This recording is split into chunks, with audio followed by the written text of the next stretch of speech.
lagi fokus nggak lama saya ngeliat ke arah pantai. Awalnya saya ngeliat apaan, kayak saya nggak jelas, saya kucek mata. Saya tuh ngeliat kayak sosok kakek-kakek lagi duduk di atas lautnya itu bang, di atas air kayak lagi bertapa. Tapi tatapannya tuh kayak kesel sama saya bang, kayak mau menerkam gitu bang. Cewek itu tuh seginilah, sedengkulnya itu air bang, namanya di pantai kan, dia kayak dalam air, kayak manggil-manggil gua, kayak ngajak gua ke tengah laut gitu bang, kayak manggil-manggil gua ke sini. Pas ke warung gua dengar bang, itu kemarin ada korban lo, 2 orang meninggal keseret air laut ke bawah ke tengah. Gua kaitin dong sama yang cewek manggil itu, ke ujung genteng pasti pernah ngelewatin namanya jalur Cikidang. Itu tuh yang belokan gini, yang kalau dulu sempet viral, yang mobil nurun, nanjak nurun lagi. Nah di situ temen gue turun dong, 1 orang yang dibonceng, ya gue ikut turun nemenin. Karena yang satu lagi sambil dorong motor, ya kan kasihan, nggak bisa kan. Pas gue turun jalan sama dia, gue lihat ke kiri. Kayak gue, apaan sih? Makhluk bertaring. Itu tuh kayak ada darah, rambutnya panjang, tangannya ke belakang bang. Assalamualaikum warahmatullahi wabarakatuh. Balik lagi bareng gue Ibnu Fitar Sidik dalam channel Timur Misteri. Nah sebelumnya gue mau berterima kasih nih buat teman-teman yang sudah nonton video ini. Semoga senantiasa kita semua selalu diberikan kesehatan, diberikan kemudahan rezeki, serta diberikan kemudahan dalam segala urusan kita. Nah di kesempatan kali ini masih sama seperti video-video sebelumnya. Di samping gue sudah ada narasumber yang nantinya akan menceritakan pengalaman misterinya untuk kita semua. Di video kali ini narasumber gue akan menceritakan pengalamannya ketika berlibur ke pantai Ujung Genteng. Yang mana ketika di pantai ini dia melewati jalur Cikidang. Teman-teman pasti tahu nih, jalur Cikidang itu terkenal dengan horornya. Sehingga banyak kejadian-kejadian horor yang dialami sama narasumber ketika berlibur ke daerah pantai Ujung Genteng. Di pantainya pun mau dijadikan tumbal yang sebelumnya banyak orang-orang ODGJ yang menjadi tumbal sebelum-sebelumnya. Dan mau dijadikan seperti ODGJ itulah. Untuk lebih detailnya biar nanti narasumber gue aja lah yang menceritakan cerita detailnya seperti apa. Nah, siapakah narasumbernya? Di samping gue sudah ada Bang Imam. Bang Imam, apa kabar Bang Imam? Alhamdulillah sehat bang. Oke. Sebelumnya terima kasih banyak nih Bang Imam. Dari jauh-jauh nih Bogor datang ke Jakarta. Iya bang, lumayan macet juga perjalanan tadi bang. Iya. Ini terima kasih banyak nih Bang Imam. Bela-belain nih datang ke sini buat berbagi pengalamannya buat saya dan teman-teman semuanya nih. Oke siap bang, sama-sama. Nah, Bang Imam, kesibukan sekarang apa nih? Ya sekarang sambil bantu orang tua juga, saya ada sedikit usaha lah, kayak ngebantu anak-anak yang punya keinginan di entertainment, kayak buka manajemen. Soalnya dulu saya kan kerja sama orang, ya menurut saya yang punya ini tuh nggak di luar konsep saya gitu, nggak sesuai pikiran. Jadi abang bikin manajemen sendiri? Iya, bikin manajemen sendiri. Ngerekrut buat talent-talent baru? Iya benar. Oke, nah buat teman-teman nih bang yang mau casting atau mau jadi talent abang nih, ngubunginnya kemana nih bang? Boleh langsung aja ke Instagramnya juga udah ada kok. Instagramnya apa? Iya. Nanti saya cantumin di deskripsi GS nih. Piralindo Manajemen. Oke, nanti buat teman-teman yang mau gabung di manajemennya Bang Imam, nanti ada nih linknya di kolom deskripsi. Teman-teman bisa belajar casting di sana ya. Oke siap. Ini spesialis juga nih, ini orang-orang entertain nih, ini luar biasa banget ini. Ya saya masih belajar juga lah, kita sama-sama entertain kan, kita saling belajar kan. Oke, ini dari Bogor nih jauh-jauh ke Jakarta buat berbagi pengalaman. Jadi ini bukan orang sembarangan, ini orang entertainment juga nih. Makasih nih saya lagi-lagi. Sama-sama bang. Oke Bang Imam, kita ke topik nih. Di kesempatan kali ini Bang Imam tadi cerita nih di depan kalau Bang Imam ini mempunyai kisah yang benar-benar horor ketika lagi holiday nih. Iya, niatnya liburan hepan kan, sehari-hari tugas kuliah kan. Iya. Mau liburan seneng malah ketiban apes lah jatuhnya, horor aduh. Oke Bang, satu kejadian apa Bang yang Abang alami tuh di jalan-jalan di daerah mana Bang? Di daerah Ujung Genteng, Pantai Ujung Genteng ya. Oke, itu kejadian apa Bang? Ya kalau yang dari berangkat aja udah halnya udah aneh Bang. Oke, salah satunya apa tuh? Yang tadi saya bilang, kayak saya tuh namanya kabut kan turun tuh. Kalau udah malam turun kan. Entah kenapa pas saya lewat itu tiba-tiba kabut tuh kebuka Bang. Kayak ngasih jalan buat rombongan saya lewat. Tapi pas udah kebuka itu otomatis kayak pembatas jalan, pohon, kelihatan dong. Itu bukan pembatas jalan atau pohon, itu wujud anak kecil. Anak kecil ini konteksnya kayak tuyul Bang. Tuyul bukan logikanya, kalau tuyul pasti anak kecil kan. Kalau ini badan kecil, tuyul tapi mukanya tua tapi jorok Bang, kayak ada lendir-lendirnya gitu hidungnya Bang. Tapi dia ngerti kayak ngeliat tapi kayak ketakutan gitu Bang. Iya. Banyak Bang. Ya setiap jalan itu kayak berapa tiang nih? Satu tiang satu makhluk. Kalau ada 10 tiang ya 10 Itu makhluk kan mungkin. di arah sana ada jalur Cikidang berarti ya? Ya, nah itu satu jalurnya itu Cikidang. Emang yang sempat terkenal Iya, juga gitu terkenal kan. horornya lah Iya jalur benar. Cikidang ya. Oke, Iya. tapi mohon maaf nih, tahan dulu Bang Imam ya. Oke, siap. Nah, sebelum masuk ke ceritanya, buat teman-teman semua yang mau jadi narasumber di Timur Misteri seperti Bang Imam ini, teman-teman bisa nih langsung aja DM ke Instagram kita, Timur Misteri, atau juga dengan mengirimkan email di timurmisteri.cr@gmail.com. Untuk lebih mempermudah teman-teman, nanti linknya ada di kolom deskripsi. Kiranya opini gue cukup, simak terus video ini sampai habis agar kita bisa mengerti isi ceritanya, dan jangan kemana-mana, tetap berprasangka baik, karena bukan hanya manusia yang diciptakan Tuhan.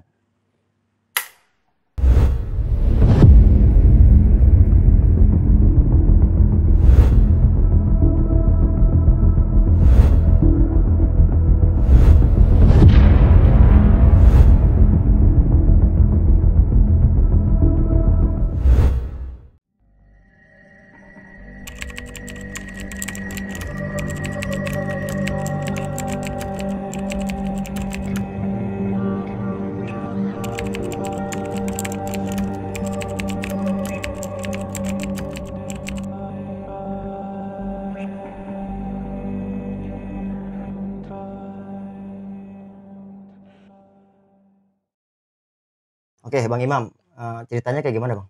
Ya kan gua kan anak kampus kebetulan ya. Iya. Kita kan kalau anak kampus zaman sekarang tuh punya tongkrongan atau circle lah gitu. Nah, di circle itu ada 6 orang. Nah, ini tuh posisi kita lagi liburan semester, Bang. Nah, kita tuh kayak merencanakan liburan lah, kita refreshing kayak gitu. Kita ngomongin mau di mana nih segala macam. Iya. Akhirnya kita pastiin lah tanggal, tempatnya, waktunya di mana gitu. Akhirnya kita pilih Pantai Ujung Genteng. Nah, singkat ceritanya langsung ke hariannya kita kayak prepare lah, kayak bawa tasnya atau kita siap-siapin keperluan lain kayak mie, kopi, rokok segala macem. Iya. Udah siap-siap, kita prepare. Nah, itu kebetulan tuh Ujung Genteng kan di sekitar Sukabumi kan. Nah, itu sekalian niat itu mau ziarah ke makam kakek. Oke, Bang di sana. Iya, kakek almarhum. Oke. Nah, udah singkat cerita kita berangkat segala macam, sampailah di rumah nenek. Ya kita seperti biasa lah nyampe di rumah nenek tuh kayak kita ngobrol-ngobrol biasa santai kita kan emang niatnya mau liburan kan, nggak ada pikiran-pikiran segala macem lah, kita happy aja, cerita-cerita segala macem, bergadang sampai jam 1 malam kita tidur semua. Sampai paginya nih, pagi semua berangkat sono, tapi kita kan jalan dulu, saya jalan dulu sendiri nih ke makam kakek. Nah, pas makam kakek itu kayak biasalah kita bersih-bersih makam dulu, bersih-bersih makam, cabutin rumput, habis itu kita berdoa. Nggak lama berdoa, sekitar 10 atau 15 menit lah. Saya tuh ngerasa, Bang, kayak saya tuh kepalanya kayak lagi dielus, kayak di sama kakek tuh gimana sih dielus-elus gitu. Kayak ada omongan, saya ikut ya, kayak ada omongan kayak gitu, Bang, saya mendengar. Logika gua kan nggak percayakan hal gaib kayak gitu kan. Gua bodo amat, gua mau liburan loh, lu mau ikut ngapain tuh gua. Iya. Ada aja, ada mati gua, gua cuekin. Ya udah gue balik lagi ke rumah nenek, temuin anak-anak yang lagi biasa ngobrol-ngobrol makan pagi gitu kan. Kebetulan kalau Sukabumi itu kita makan pagi tuh ngeliwet, Bang, jadi kayak masak liwetan, makan bareng. Iya. Udah beres makan biasalah kayak ngopi, ngobrol-ngobrol. Ya udah masih siang kan, posisi kita berangkat rencana tuh planning jam 4 sore.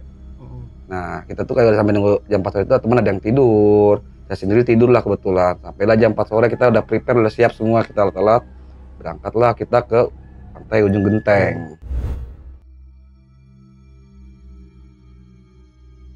Nah, pas berangkat sih emang biasa-biasa aja, Bang, netral giana sih anak-anak kampus, kayak jalan ketawa-ketawa, happy, seneng lah pokoknya. Namanya kita biasa stres kan di kampus. Iya. Ada ujian semester, praktek segala macem.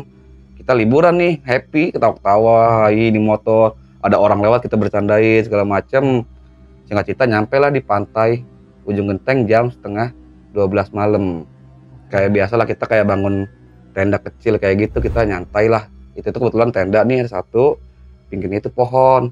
Nah, berhubung kita belum mau istirahat, mau tidur, kita kan mau liburan kan, bukan mau tidur di pantai, bener nggak? Iya. Ya kita keluarin gitar sambil bikin kopi, kita tuh bawa kompor juga, ke portable gitu tuh kan. Oke. Sambil bikin kopi, bikin mie segala macem, kita gitaran.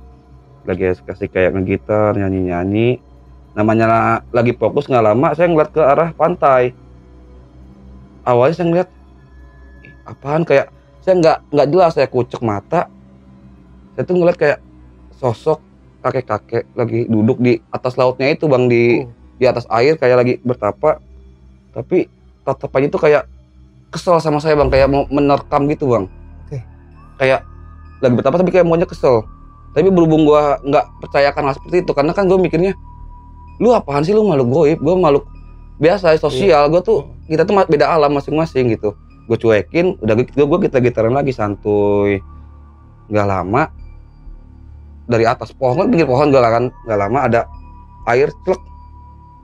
Pas gue cium airnya itu bang, baunya minta ampun bang.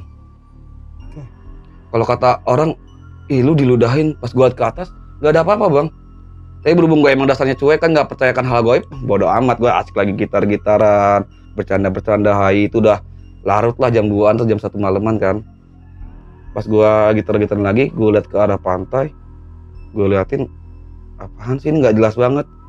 Ada sosok cewek, itu tuh seginilah, sedengkulnya itu air bang.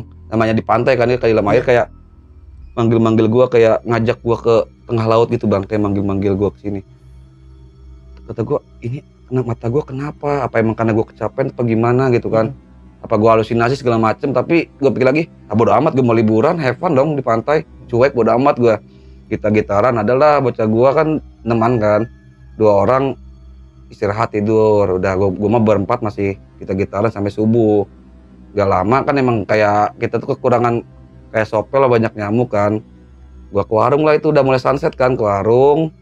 Pas ke warung gue denger bang, itu kemarin ada korban lo, 2 orang meninggal keseret air laut ke bawah, ke tengah. Oke. Gua kaitin dong sama yang cewek manggil itu. Dalam hati gua nggak kasih tahu ke teman gua ini. Karena gua kan mikirnya kita liburan, nggak ada unsur-unsur negatif atau goib-goib kayak gitu, bodo amat. Ingatnya liburan, refreshing. Dalam hati gua, ini yang diceritain warga ini kok sesuai dengan cerita gua loh.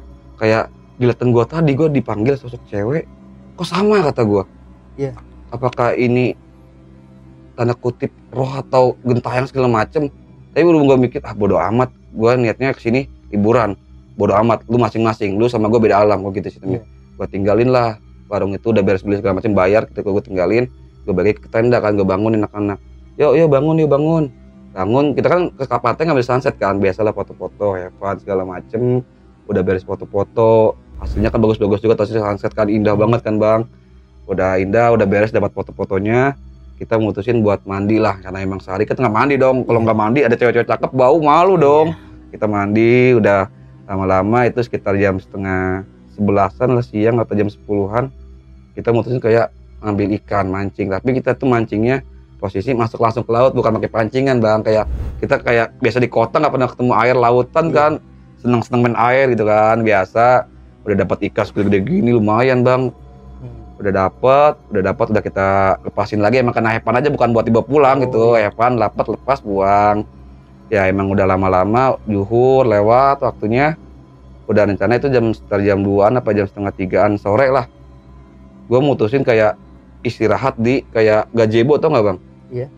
Kayak istirahat, ada yang ngecas, ada teman gue ngerokok segala macam. Kalau gue sendiri emang berhubung belum tidur kan, malam bergadang kan, sampai subuh itu. Gue mutusin kayak buat istirahat bang. Pas gue istirahat nggak lama, sekitar 10 menit, gue tuh kayak dengerin sosok goib bang. Kayak ada yang bisikin gue, lu tidur bener, lu bangun salah. Dan itu tuh gue nggak tahu ini tuh apa sih yang bisikin gue itu. Pas gue itu gue ngeliat kayak sosok 2 cewek pakai kembem segini, kemben atau apa sih? Kebaya gitu. Kemben yang kayak zaman dulu yang sedada itu. Kalau gue tuh mutusin kayak, oh ini apakah makhluk kayak gitu atau dia dayang atau gue nggak tahu kan. Gue ini dengan gue coba kayak baca-baca istighfar atau surat-surat pendek, kayak coba gue ngebalikin, alhamdulillah gue bisa balik bang. Kayak gue sadar, tapi pas gue buka mata, ini 5 orang temen gue depan, kayak gue ngeliatin, gue kayak lupa ingatan bang. Kayak gue tuh nggak tahu diri gue tuh siapa. Gue liat, gue siapa? Terus gue liat teman-teman gue tuh, lu siapa? Tapi gue nggak ngomong bang, gue cuma nanya sama hati diri gue sendiri ya. Lu siapa? Kayak gue di mana ini? Kayak gue kayak asing sama tempat ini. Kayak karena logikanya nih, lu nggak kenal sama dia, sama teman-teman lu ini, lu nggak kenal tempat ini, otomatis lu tinggalin kan? Iya. Dan teman-teman itu gue tinggalin pergi, gue jalan nggak tahu kemana, ikutin langkah kaki gue, sampailah gue di satu ruko ruko itu tuh tempatnya tuh orang gila bang, ada sekitar 4 biji orang gila. Dan gue tuh kayak ngerasa sama mereka tuh temen gue gitu bang. Gue tuh kayak ketawa-ketawa, senyum-senyum segala macem. Tinggal aku lagi gimana sih, gue kayak happy kayak gitu-gitu. Gak lama gue kayak coba sadarin lagi, kayak ngumpulin lagi lah ingatan gue. Kayak pas gue kumpulin, gue sadar, loh kok gue di sini loh, teman-teman gue mana? Itu pasti gue sadar, yang depan mata gue tuh orang gila 4 biji sama depan ruko. Temen gue mana? Gak lama temen gue nyamperin dari belakang. Lu ngapain di sini ninggalin kita semua di belakang, kata temen gue. Karena gue masih bertanya-tanya kayak, masa sih ini gue mimpi apa gimana sih, kata gue kan. Gak lama karena gue masih cuek dengan hal seperti itu, temen gue sambil ngoceh sambil ngomong, tadi lu bangun tidur gak kenal kita loh, kata dia. Tapi gue nggak bisa komen apa-apa bang, gue kayak cuma dengerin doang. Lu tiba-tiba ninggalin kita, lu pergi ke sana. Sedangkan gue aja nyium baunya minta ampun bau orang gila itu bang. Emang lu nggak nyium bau? Dan gue nggak bisa ngomong apa, cuma gini doang, geleng-geleng doang. Kayak gue tuh udah ngumpul, udah pikir, tapi kayak masih speechless tau gak bang, kayak masa iya sih kejadian gue seperti ini? Ya udahlah, lu nggak usah banyak tanya, udah kita cabut aja balik yuk. Itu pasti udah sore sekitar 4:30 lah. Ya kita prepare, udah gue dengan lemes atau gue kayak kaget lah, kok gue kejadiannya aneh banget. Udah gue diliatin makhluk gede yang bertapa di atas pantai itu. Terus dipanggil-panggil cewek-cewek yang itu yang katanya mah korban kemarin itu kan. Belum juga diludahin. Terus tadi gue dibisikin Dayang, kamu bangun salah, kamu tidur bener. Terus gue nyatu sama orang gila, gue udah speechless dong. Gue cuma bisa balik, gue diem di motor, gue diem. Orang mah manggil-manggil gue, ngajakin bercanda kayak biasa, tapi gue diem aja kayak diem. Tapi lama-lama gue alhamdulillah bisa netral lagi bang. Kayak gue mikir, lu sama gue beda alam, ngapain gue pikirin gitu. Logikanya anak milenial dong. Ngapain lu goib-goiban, gue mikirin hidup sendiri aja susah, baru-baru mikirin hal goib gitu. Bodo amat gue mikirnya. Ya biasa kita jalan-jalan udah posisi jam 8:30 apa jam 9:30 gitu. Itu tuh ada salah satu tanjakan di Cikidang bang. Ke ujung genteng pasti pernah ngelewatin namanya jalur Cikidang. Itu tuh yang belokan gini, yang kalau dulu sempat viral, yang mobil nurun, nanjak nurun lagi. Nah di situ logikanya motor keluaran terbaru, series terbaru, motor gede lagi moge, logikanya di tanjakan itu mati. Sedangkan di motor gua, motor Matic kuat. Berhubung kita sama-sama datang bareng, pergi bareng, ya gua solidaritas lah gitu kan. Temen gue turun dong, satu orang yang dibonceng, ya gue ikut turun nemenin. Karena yang satu lagi sambil dorong motor, ya kan kasihan, gak bisa kan. Pas gue turun jalan sama dia, gue lihat ke kiri. Kayak gue, apaan sih? Makhluk bertaring. Itu tuh kayak ada darah, rambutnya panjang, tangannya ke belakang bang. Itu tuh kalau abang mungkin ada abang tahu, temboknya tuh miring gini bang. Dia kayak jalan dari atas ke bawah mau ngejar gue bang. Karena gue takut kan, tapi tetap pikiran gue, lu sama gue beda alam, tapi namanya takut kan. Gue lari, kayak nggak lari sih, jalan cepet. Tapi temen gue ngeliat kayak lari, tapi gue ngerasa kayak berat banget bang buat jalan. Kayak ini gue ngerasa jalan mau buru-buru pergi dari tempat ini.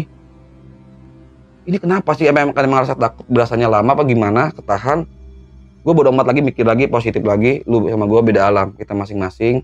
Gue santai lagi. Akhirnya alhamdulillah setelah gue ngeliatin kejadian yang tembok tadi itu kayak makhluk yang tangannya ke belakang serem segala macam, motor temen gue hidup lagi. Ya kita jalan lagi seperti biasa, jalan. Gak lama, kalau abang tahu pasti kalau Cikidang kan bisa dibilang kaki gunung atau gimana itu ya, bukit ya. Otomatis kalau sekitar jam 11:30 atau jam 12:30 kabut turun dong. Tapi pas gue lewat itu bang, kabut tuh otomatis kebuka bang, kayak ngasih kayak karpet merah lah. Ini ada pejabat lewat nih, pejabat gitu kan. Tapi kalau gue pikir, ini kok di luar logika gua, di pegunungan kok kabut ngasih jalan. Kalau abang tahu kabut kebuka otomatis pinggir-pinggir kelihatan dong, kayak pohon, terus kayak apa sih pembatas jalan. Ketika pembatas jalan ini setiap tiang-tiang itu berubah jadi wujud anak kecil bang. Tapi wujud anak kecil itu kayak ngeliatin gua kayak ketakutan bang, kayak ngeliat apa gitu bang. Tapi kalau gua kok aneh, lu ngeliat gua takut aneh gitu kan. Ya karena gua berpikir positif lagi, lu sama gua beda alam, bodo amat, gua masing-masing. Ya gue biasa lagi, karena gue udah cuek bodo amat. Posisi kita udah capek juga kan, berangkat dari 4:30 tadi, udah ada kejadian aneh macem-macem. Kebetulan cuaca gerimis bang. Kita nyobain mutusin buat istirahat di satu musola lah, musola kecil di situ. Kayak untuk lurusin kaki lah, selonjor-selonjor. Emang kita butuh ngopi, ngerokok segala macem kan. Kita kan kayak bawa kompor portable, kita ngangetin bikin kopi, ngangetin air, bikin mie. Sedangkan temen gua ini yang 3 tidur, temen gua 3-nya lagi temenin gua kayak tadi bikin kopi, ngerokok. Gak lama gua kan pengen buang air kecil nih ke kamar mandi. Biasalah gimana sih selayaknya cowok kan, buang air kecil, siram segala macem. Pas gua buka pintu kamar mandi mau udah beres itu, sosok manusia cewek baju merah, kok kata temen gue itu kuntilanak merah, ngomong, Cowok yang rambut gondrong itu mirip mantan suami gua.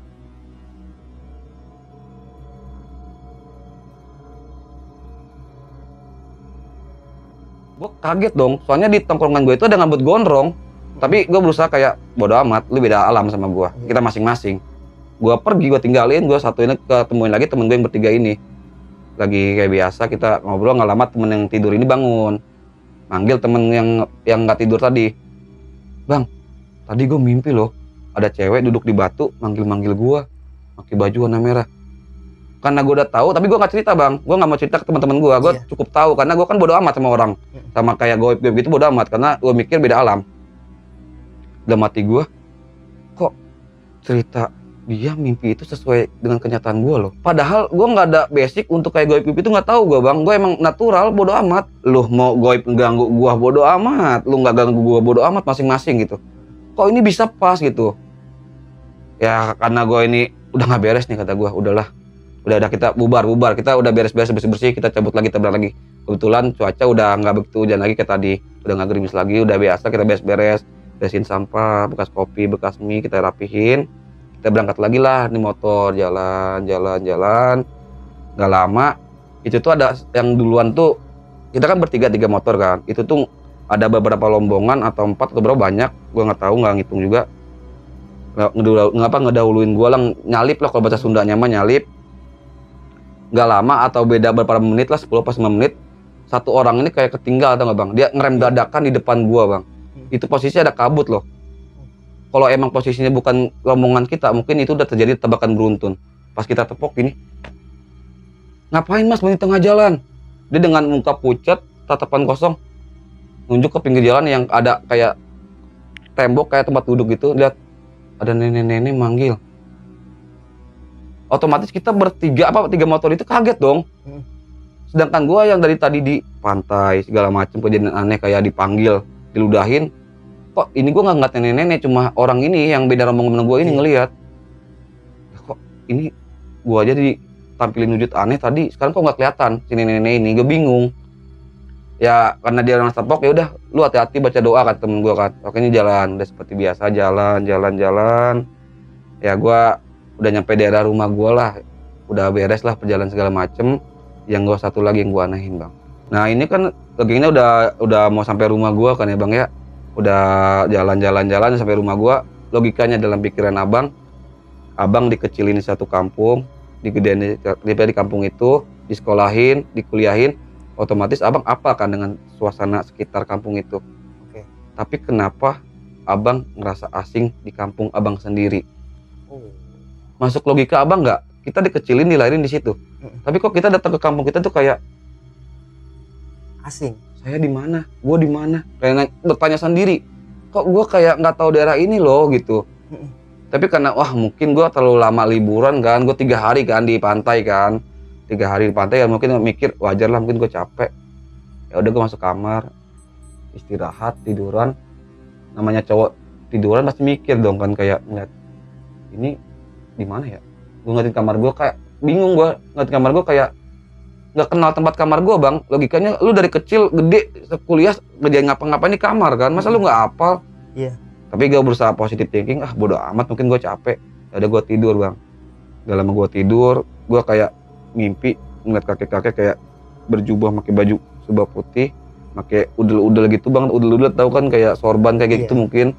Terus kayak ada jenggot-jenggotnya, gue itu nggak tahu siapa. Dia bawa kayak harimau apa macan itu gue nggak tahu. Dia ngomong, saya pamit ya, sambil megang ini dada saya. Ketika saya bangun kaget, tapi kagetnya saya itu dalam konteks saya sedih bang. Oke. Saya kayak kehilangan sosok seseorang atau nggak, kayak abang ditinggalin meninggal orang tua, nenek atau bapak segala macam. Saya kayak merasakan kehilangan saat bangun tidur, kayak setelah dengar ngomongan itu.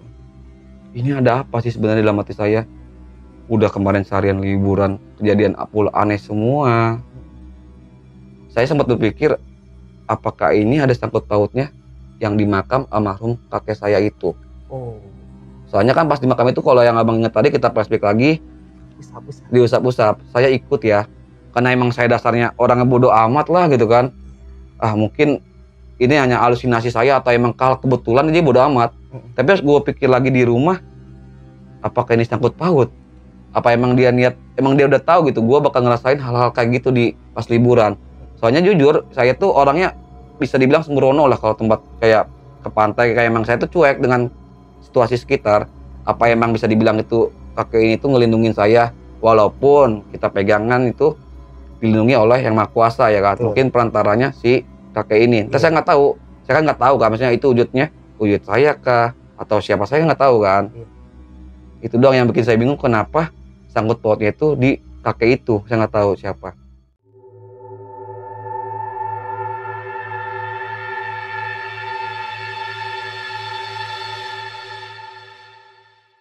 Oke, Bang Imam, sebelumnya terima kasih banyak nih udah berbagi pengalamannya buat saya dan teman-teman semuanya nih. Tapi dari cerita ini ada yang mau saya tanya nih, Bang Imam. Ya, boleh silakan.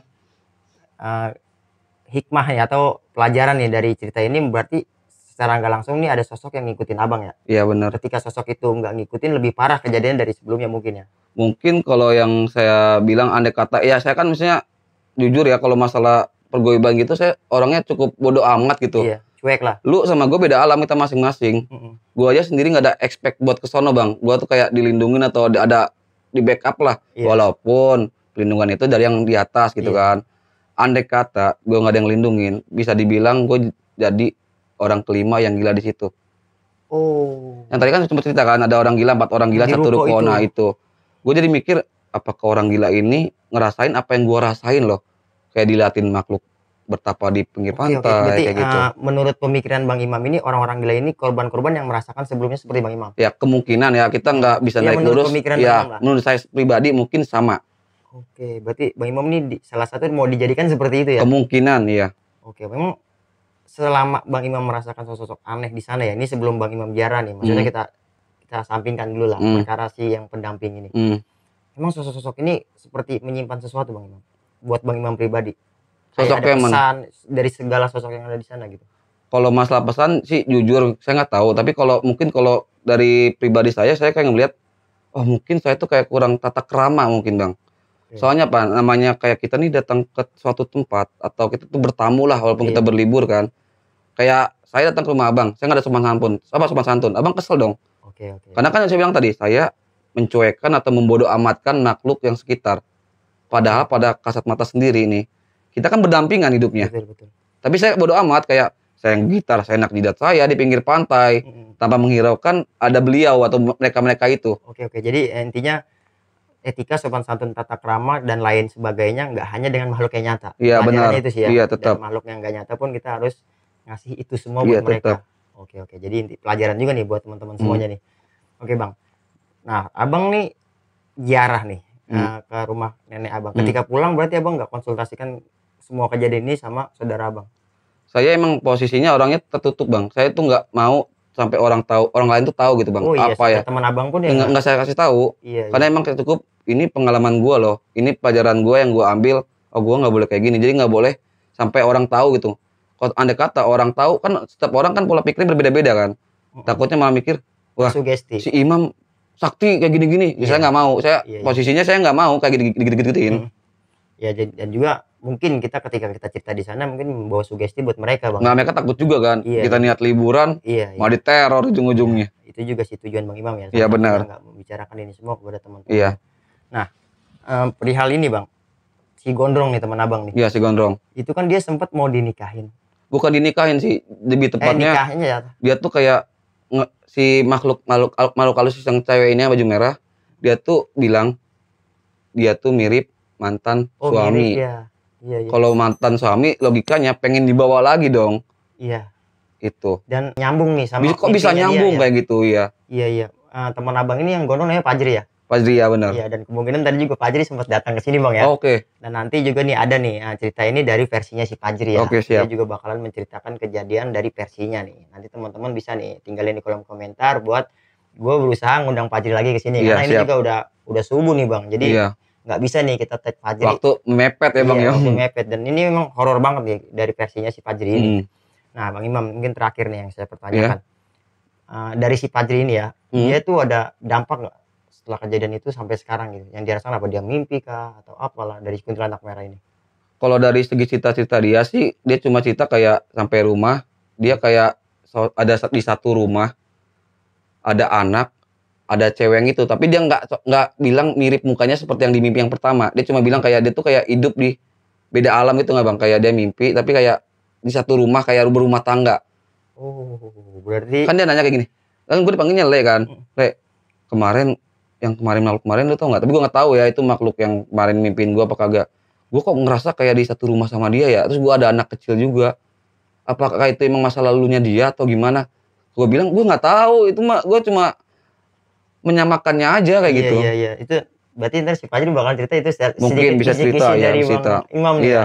Oke, Bang Imam sekali lagi terima kasih banyak nih Siap, Bang Bang. Imam udah mau berbagi pengalamannya. Dan buat teman-teman semua nih, lagi-lagi cerita Bang Imam ini bukan bermaksud buat nakut-nakutin atau memberikan hal yang negatif nih buat teman-teman semua, melainkan cerita Bang Imam ini kita jadikan pelajaran serta pengalaman untuk kita bersama. Karena memang hal gaib itu ada dengan penemuan yang berbeda-beda. Oke, kiranya itu aja yang bisa gue sampaikan pada kesempatan kali ini. Kurang dan lebihnya gue mau dibukakan pintu maaf yang seluas-luasnya. Akhir kata, gue Ibnu Fitro Siddiq dan Bang Imam pamit undur diri. Wassalamualaikum warahmatullahi wabarakatuh. Bang Imam, makasih Bang Imam. Ya, sama-sama Bang.